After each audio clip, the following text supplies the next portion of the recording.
বুদ্ধিমান শিয়াল ও প্রতিশোধ পরায়ণ উট। এক ঘন জঙ্গলে বাস করত একটি বুদ্ধিমান শিয়াল ও একটি বড় অলস উট। শিয়াল ছিল চতুর ও কৌশলী, আর উট ছিল ধীর স্থির শান্ত স্বভাবের। যদিও তারা স্বভাবে ভিন্ন ছিল, তবুও দুজনের মধ্যে গড়ে উঠেছিল এক অদ্ভুত বন্ধুত্ব।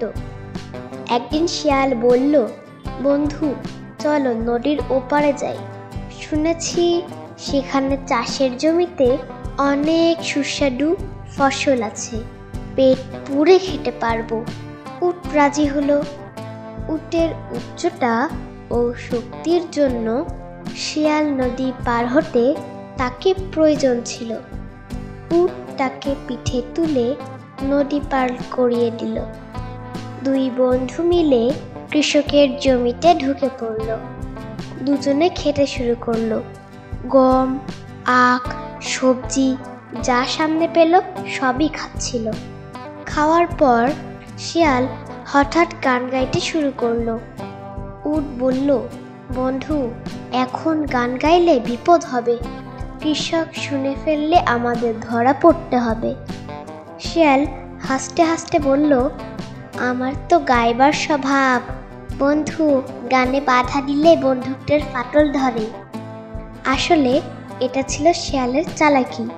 কিছুক্ষণের মধ্যেই কৃষক লাঠি হাতে এসে পড়ল। শিয়াল দৌড়ে গিয়ে গর্তে ঢুকে পালিয়ে গেল, কিন্তু উট বেচারা ধরা পড়ল।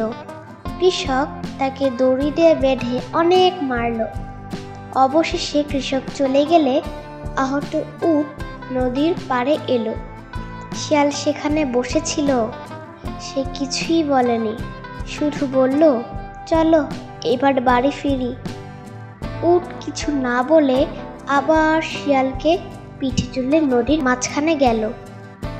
সেখানে পৌঁছেই উট বলল, বন্ধু, আমার একটা স্বভাব আছে, পানিতে দাঁড়িয়ে নাচতে ইচ্ছে করে। শিয়াল ভয় পেয়ে বলল, না না না, এখন নাচলে আমি পড়ে যাব। উট বলল, স্বভাব তো আর চাপা রাখা যায় না বন্ধু। বলেই সে জোরে জোরে দুলতে লাগলো। শিয়াল পানিতে পড়ে গেল। পড়ে গিয়ে হাবুডুবু খেতে লাগলো। কোনো মতে সাঁতরে তীরে উঠল, কিন্তু তার শিক্ষা হয়ে গিয়েছিল। বন্ধুরা, আমরা শিখলাম অন্যের ক্ষতি করে নিজের নিরাপদ থাকা যায় না। একদিন প্রতিশোধ ঠিকই ফিরে আসে।